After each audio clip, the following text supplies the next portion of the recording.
we can be certain that this is the burial wrapping of Jesus? It's a pretty obvious fake. The shroud completely inspires those who believe in it because we have to remember, Jesus left no physical trace of himself on earth. He wrote nothing. There's no archaeological evidence, actually, that he existed. The Shroud of Turin is a centuries-old linen cloth that bears the image of a crucified man, a man that millions believe to be Jesus of Nazareth. Modern science has completed hundreds of thousands of hours of detailed study and intense research on the shroud. It is, in fact, the single most studied artifact in human history, and we know more about it today than we ever have before. And yet, the controversy still rages.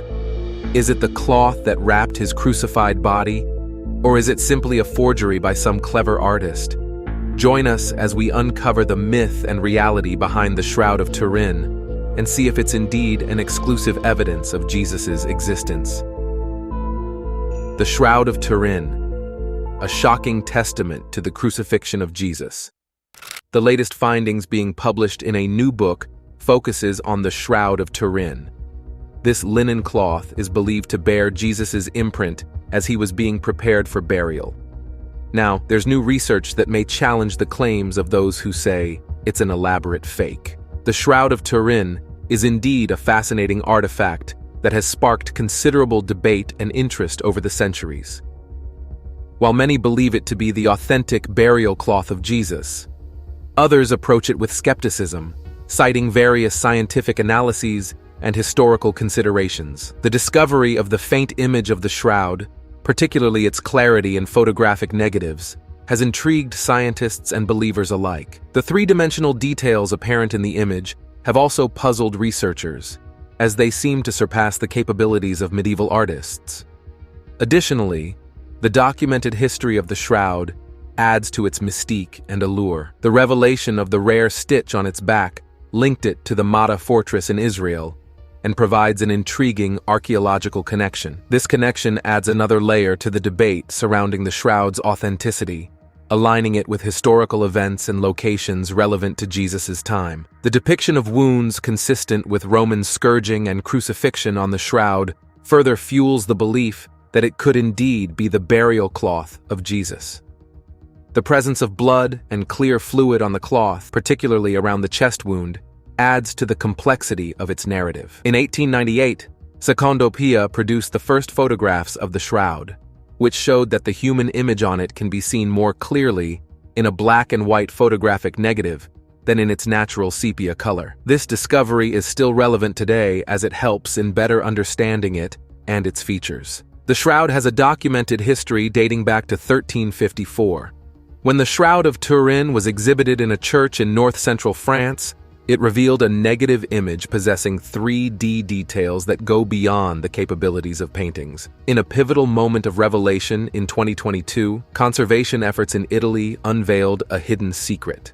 The removal of the 16th century backing cloth exposed a rare type of stitch on the back of the shroud, a stitch known only from one other place, the Masada fortress in Israel. This archaeological connection adds layers of authenticity to the shroud story, as Masada was a witness to the Jewish revolt, aligning with the historical timeline of Jesus. The Holy Shroud's narrative includes the presence of multiple wounds consistent with Roman scourge marks on the cloth, matching lead balls from a whip. There's a wound on the chest, with both blood and clear fluid, suggesting the heart stopped beating. The shroud's journey is not just about what's on it, but where it's been. As I dive deep into the story depicted on the Shroud of Turin, journey with me as I uncover the traumatizing moments leading to Jesus' crucifixion, the true story of what went down at the crucifixion. Before the final act of sacrifice, Jesus endured a brutal and dehumanizing series of torments, each excruciating detail etched into the fabric of the shroud. Stripped and subjected to merciless flogging, the flails used were tipped with both blunt and sharp objects, tearing into his flesh and reducing it to shreds. The agonizing process left the body battered and covered in wounds. To intensify his sufferings, soldiers fashioned a crown of thorns, not delicately woven, but hastily twisted from branches. After this merciless display of brutality, Jesus, now bearing the weight of his cross, was dressed in his blood-stained garments and forced to carry the 150 pounds burden. Despite the pain and loss of blood, he struggled forward, each step a grueling journey. The wooden cross dug into his shoulder, exacerbating the wounds from the flogging and inflicting additional torment as it banged against the thorny crown, sending sharp stabs of pain into his head. Tripping and falling under the immense weight of the cross, Jesus endured yet another wave of suffering. The impact crushed his chest against the ground, twisting his arm and wrenching it severely out of its socket.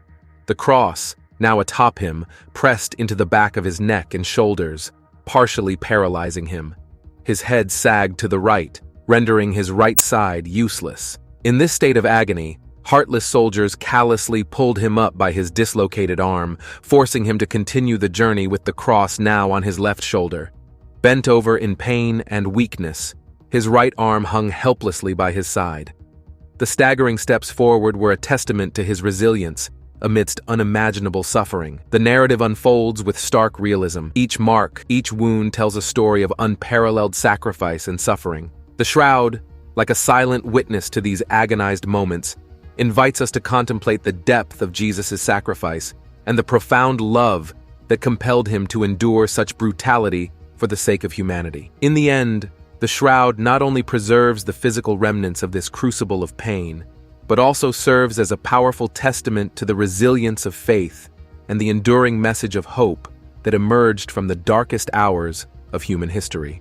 As we approach the culmination of Jesus' journey, the Shroud of Turin vividly captures the heart-wrenching scene on Golgotha. His clothes, now soaked with blood, were mercilessly ripped from his body, reopening wounds that had started to adhere to the fabric.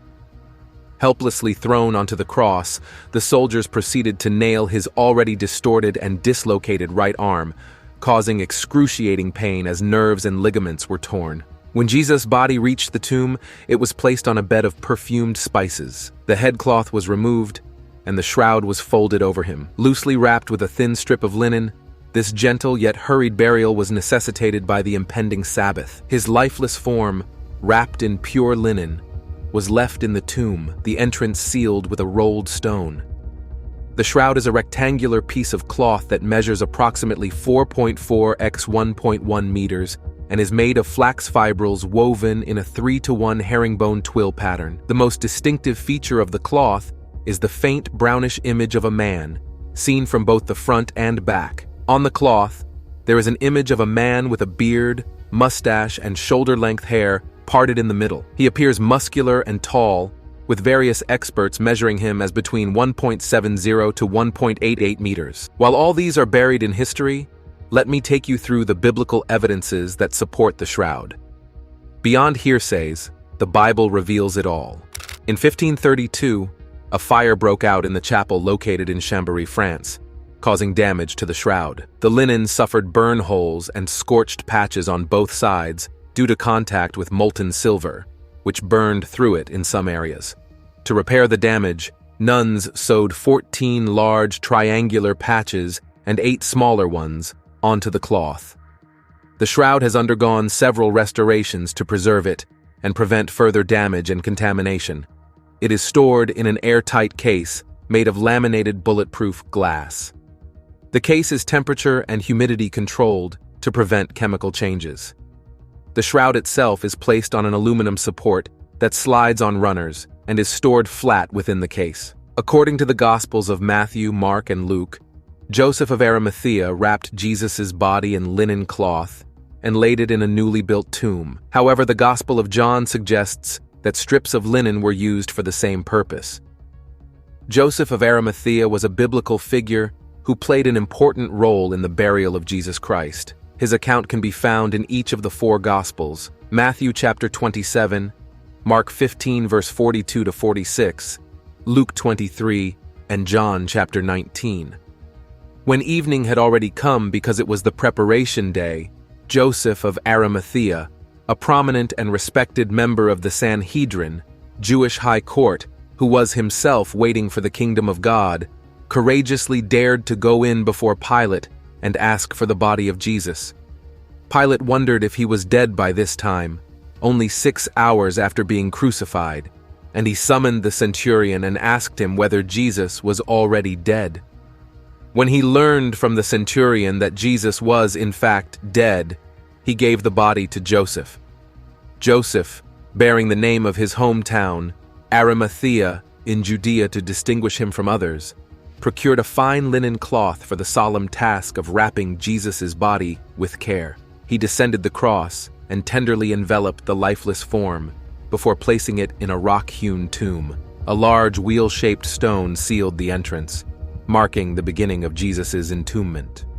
Though the biblical accounts provide sparse details about Joseph of Arimathea, they offer glimpses into his character and actions. Luke 23:50 identifies him as a member of the Jewish Council of Sanhedrin, the body responsible for Jesus' crucifixion.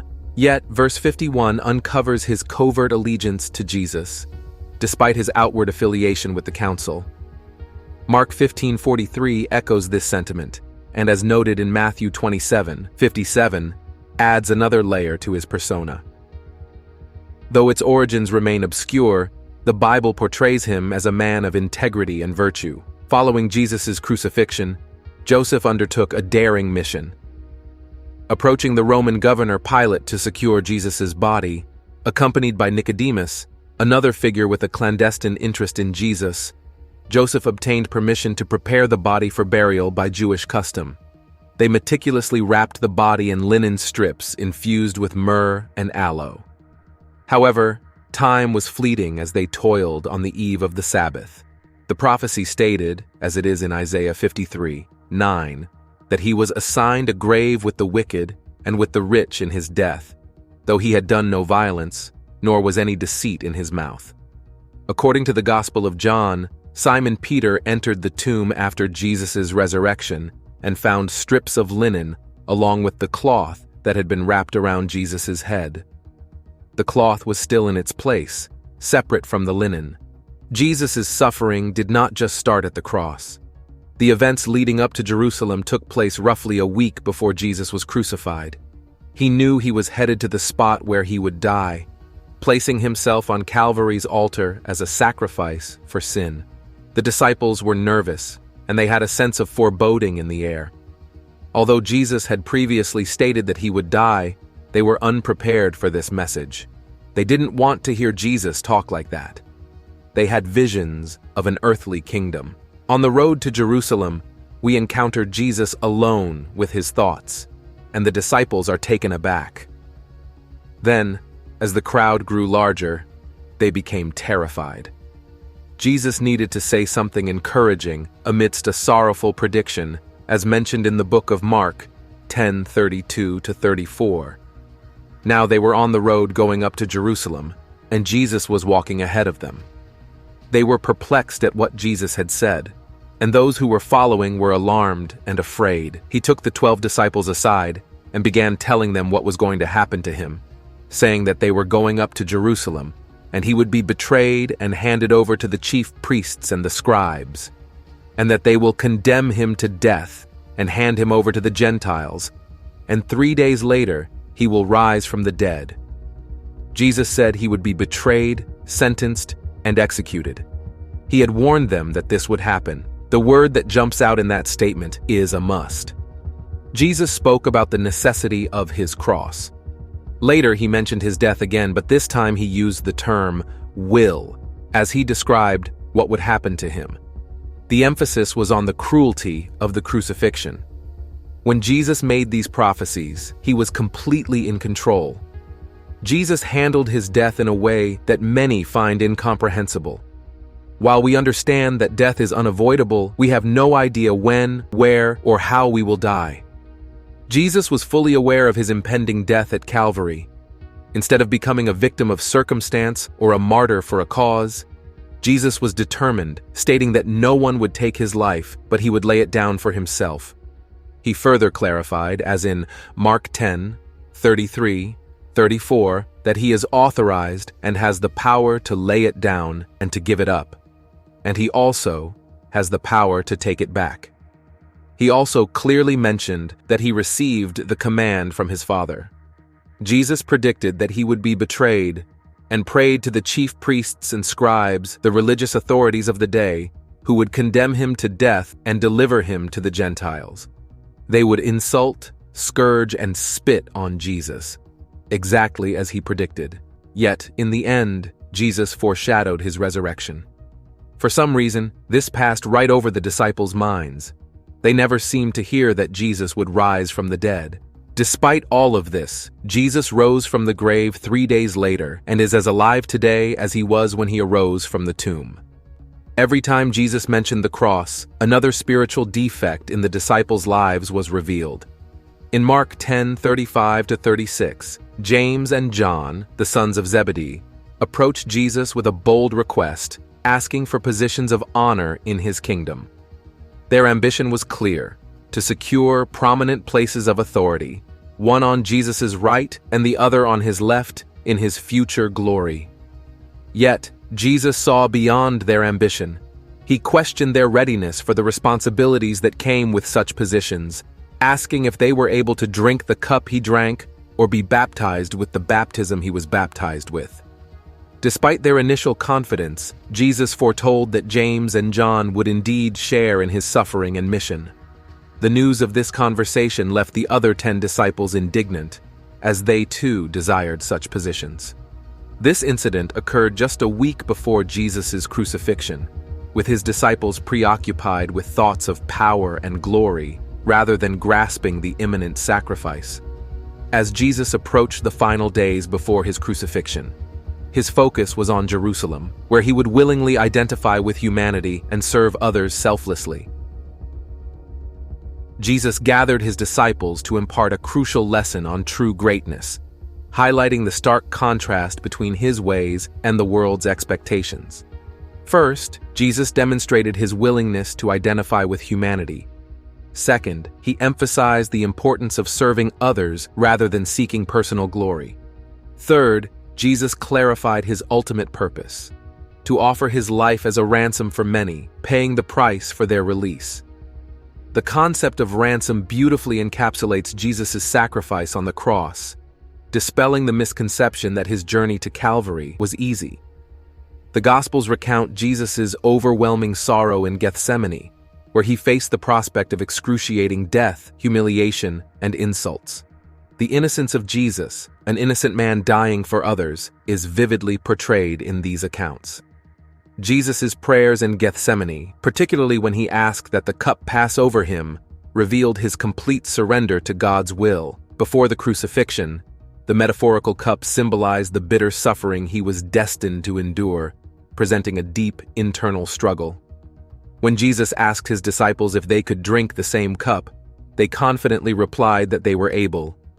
However, Jesus, aware of the depth of suffering, warned them to stay vigilant against temptation, acknowledging the weakness of the flesh. Amid Jesus' internal struggle, he expressed deep grief and sorrow, showcasing his full humanity. His foreknowledge of the impending events did not diminish the emotional and physical toll he experienced. This profound moment in Gethsemane underscores Jesus' humanity and the immense sacrifice he willingly embraced for the redemption of many. Mark 8:31 stated that he began to teach them that the Son of Man must of necessity suffer many things and be rejected as the Messiah by the elders, the chief priests, and the scribes, and must be put to death, and after 3 days rise from death to life. The torment that he was going to go through was not just physical, but also mental and spiritual.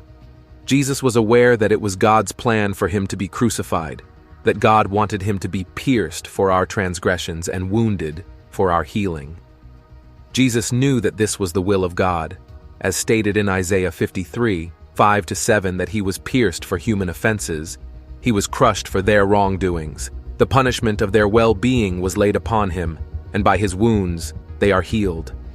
And that although Jesus loves mankind, his humanity dreaded the pain and sorrow he faced, driving him to ask his Father to let the cup pass from me. The phrase, "let this cup pass from me," contains two significant qualifications. To begin, he utters the prayer, if it is possible, imploring his Father to let him choose an alternative path to redemption for humankind, if one exists. Jesus did not want to die, but he followed the will of God.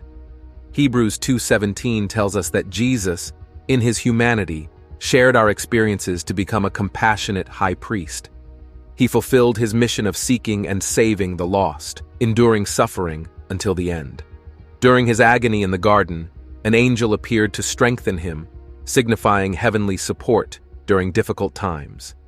Jesus' prayer in Gethsemane exemplifies a profound submission to God's will amidst intense emotional turmoil.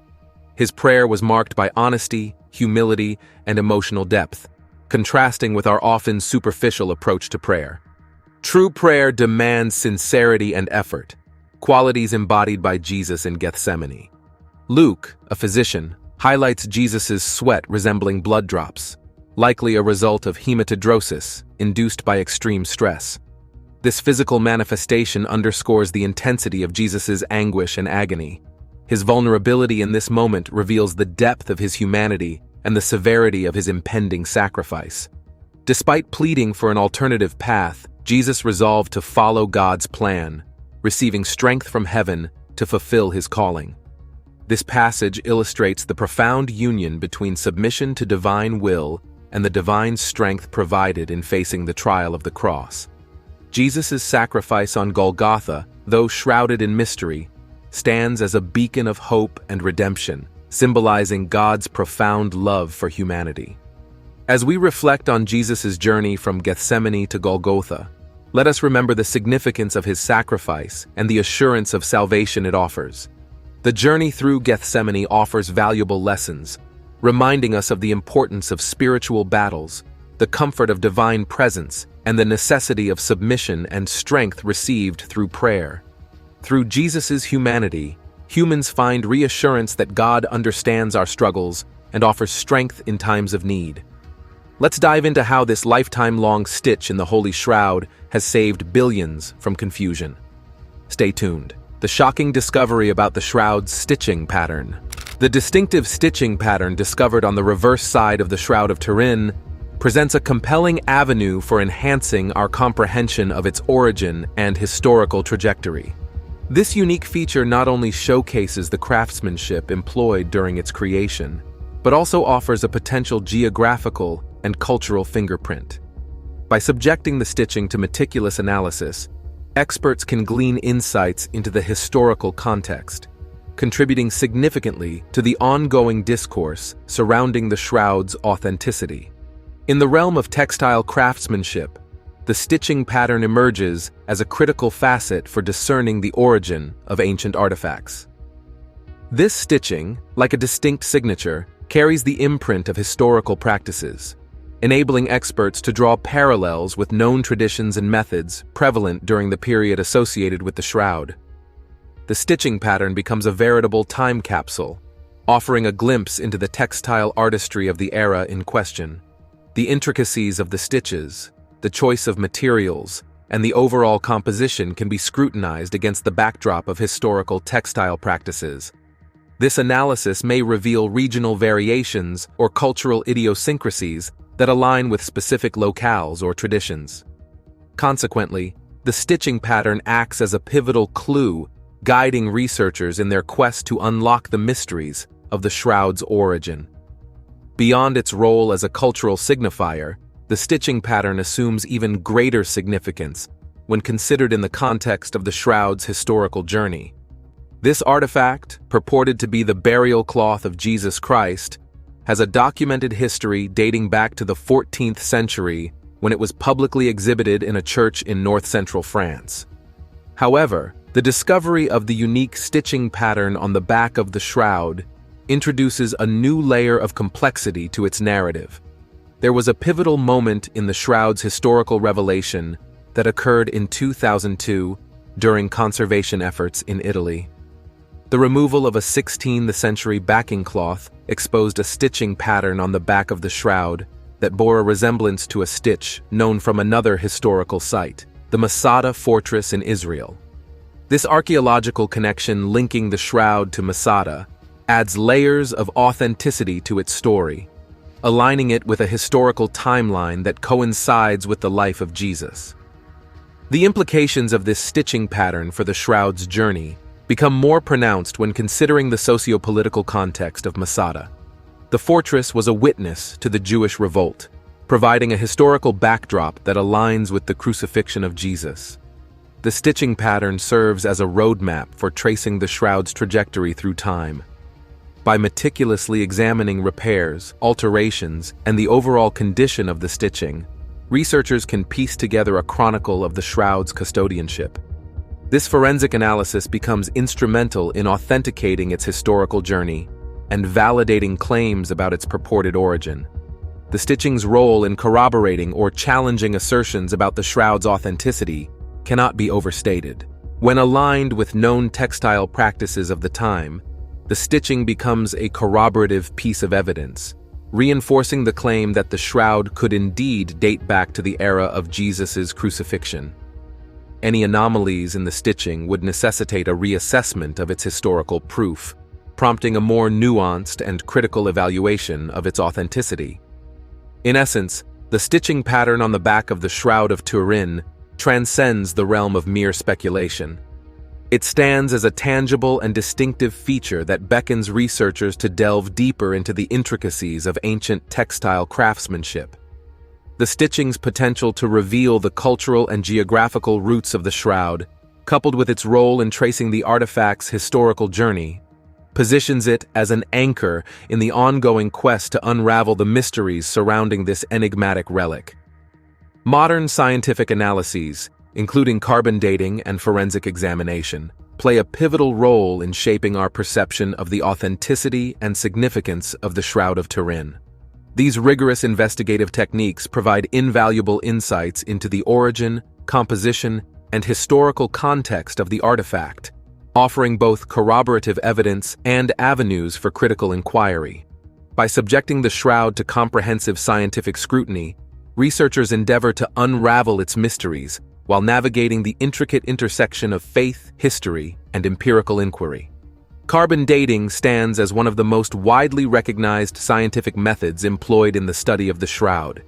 By analyzing the ratio of carbon isotopes present in organic material, researchers can estimate the age of the artifact with a high degree of precision. In the case of the shroud, carbon dating conducted in 1988 yielded a range of dates spanning from 1260 to 1390 AD. This led some to conclude that the artifact originated during the medieval period rather than the time of Jesus. This finding has therefore sparked controversy within both scientific and religious communities. Have you ever doubted the reality of the Shroud of Turin? Are you intrigued by the facts embedded in this video? I would like to know in the comments. Don't forget to like and subscribe to the channel for more interesting videos.